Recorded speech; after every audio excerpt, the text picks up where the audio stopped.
Orbit in the sky is well known to astronomers and sailors alike. Less known is the fact that the pole star rotates powerfully on its own axis.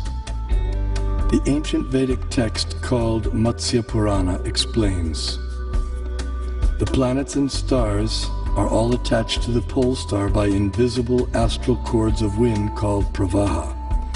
The revolution of the pole star causes the orbital motion of other planets and stars." Through meditation, yogic astronomers visualize the planets and stars as different parts of the body of Shishumar, the transcendental dolphin. The pole star, the topmost of the heavenly planets, is like the capital of the middle universe. Here, the third form of Vishnu resides on an ocean of milk. In times of universal disturbances, the demigods headed by Brahma come here to appeal for help. The pole star is also the abode of Dhruva, a pure and exalted devotee of the Lord.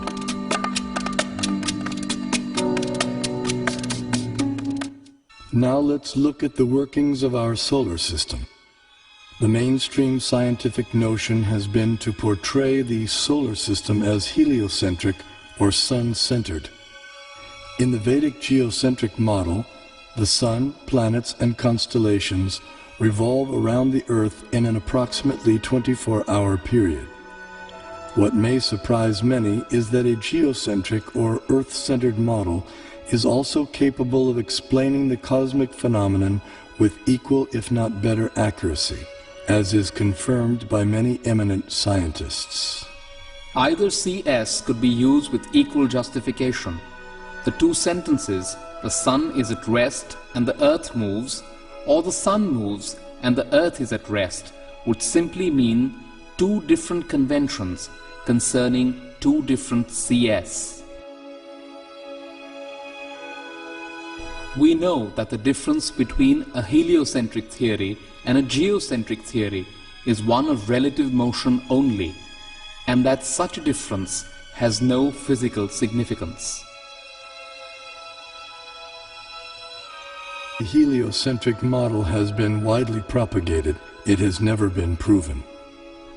There is no planetary observation by which we on Earth can prove that the Earth is moving in an orbit around the Sun. Mathematically, there is nothing wrong in this system because we are observing from the Earth and it is the relative motion that really matters. So if you assume that the Sun goes around the Earth, there is nothing wrong because it's a question of relative motion. The Vedas give amazing information about the Sun. Do you know what energy runs the Sun? Is it nuclear fusion? Is it volcanic energy? The Vedas say it is water. Yes, water. The Sun evaporates water from all over the creation and uses it as fuel, just as lightning uses moisture. Modern science knows that sunlight contains many types of rays, such as ultraviolet, infrared, gamma rays, X-rays, etc. The Vedas describe that sunlight contains 100,000 different types of rays, each possessing specific subtle properties.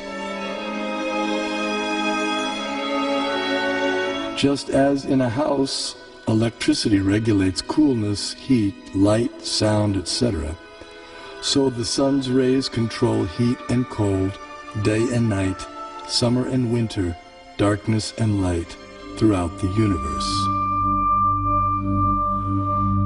The Vedic geocentric model explains how the Sun moves around the pole star situated vertically above Earth's North Pole. As the Sun goes around the Earth globe, we experience day and night. The stationary Earth, unlike the pole star, does not revolve on its own axis, though it is slightly tilted toward the pole star. During summer in the northern hemisphere, the North Pole experiences 6 months of daylight. Conversely, during summer in the southern hemisphere, the South Pole experiences 6 months of daylight. These 6-month periods correspond to a day and night for the demigods living in the heavenly planetary system.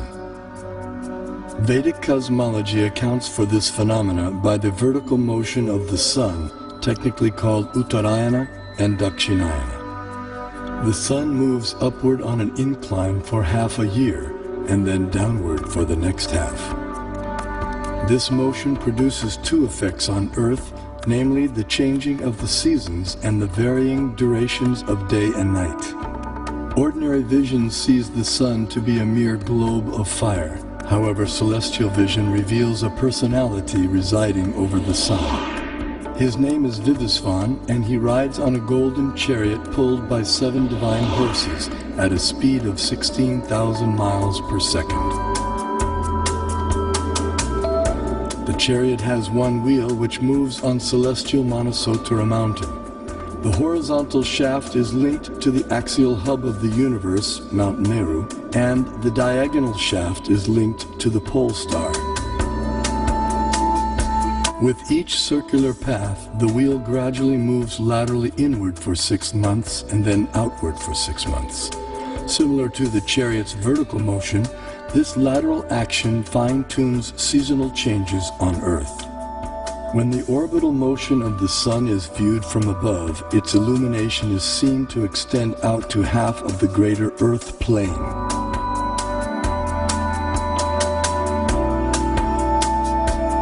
During its orbit, the sun passes over the 4 cities situated in the 4 cardinal directions. The city over which the sun is passing experiences noon, and the city in the opposite direction experiences midnight. The 2 other cities experience sunrise and sunset. The zodiac is a conceptual celestial plate encompassing the entire sky. Like the face of a clock, the zodiac is divided into 12 divisions of 30 degrees each, called signs of the zodiac, or rashis. Each named according to the constellation of stars residing within them. These signs serve as a set of reference markers for measuring the movements of the moon, sun, and the planets. The zodiac completes one clockwise revolution of 300